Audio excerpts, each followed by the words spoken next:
Ассаламу алейкум туғандар, қандайсыздар? Назарыңыздарда қайрадан эле базар жоқ каналы. Бүгін 2 август 2022 жыл мен Бишкек шаарынын батыш тарабы Чүй областы Сокулук району Сокулуктун өзүндө жүрөм туғандар.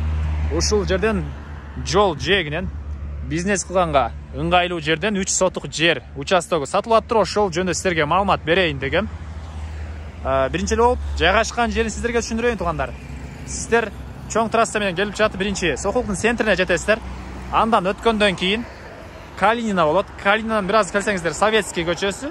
Советский көчөсүнөн кийин эле биздин участок жайгашкан. Советский көчөсүндө тугандар, бул жерде бир Бишкек Петролиум деген заправка бар. Андан кийин келе бул жердеги участок бүгүнкү чыгарыштагы сатылуучу участок болуп калат.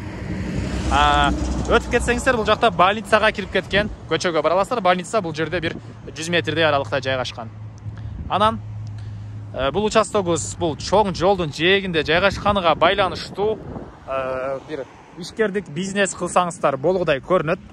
Жанында кошуналар строй материал саткан дүкөн, анан ар жакта кафе жана башка ушул сыяктуу бизнес кылган кошуналар бар экен жол жээгинде.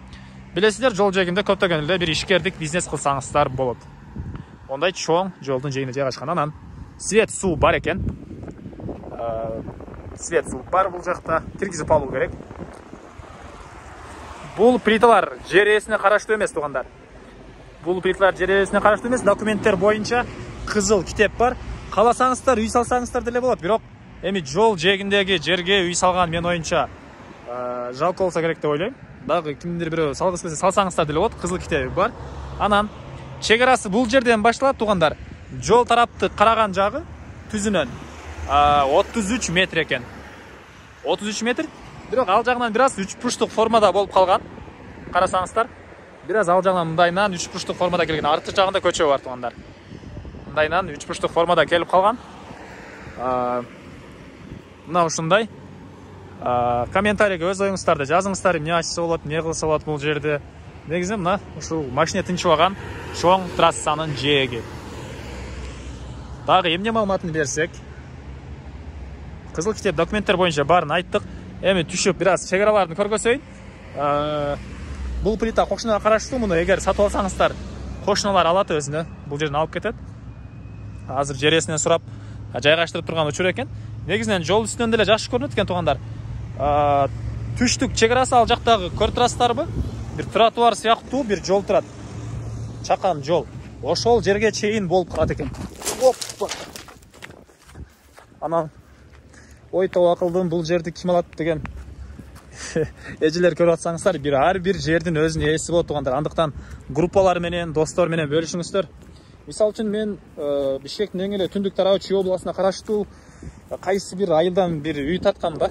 1 гектар жери бар, көлү бар, алыс. Ушуну ким алат экен десем, мага Кореянан бир тууганыбыз звонок кылып, дал ошондой жер сурап атты да. Көлү керек, фазенда ачам, мал караганга жери чоң деп. Ошондой жер издеп аттыр. Ар бир жердин, ар бир үйдүн өзүнүн ээси болот тугандар. Андыктан группалар менен бөлүшүңүздөр, ал нерсе мага жер ээсине жана кимди бир ушул сыяктуу жер издегендер деле толтура тугандар. Жер издөө деле оңой иш эмес. Издегендер байкап жатсаңыздар керек. Оңой иш эмес. Андыктан группалар менен бөлүшүп 3 адамга жакшылык кылып кетиңиздер. Мынакей бул чек аралары ушул жака чейин болуп калат. Кызыл китеби бар экен. Келсеңиздер, жер ээси да сиздерге китепти карап мынтип чек араларını так көргөзүп берет. 3 сотук жери.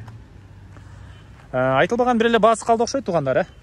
Бул жерибиздин баасыны $30,000 деп атат. Үй, жер ээси, үй деп адашып кеттим. Көп эле үй тартканга байланыштуу.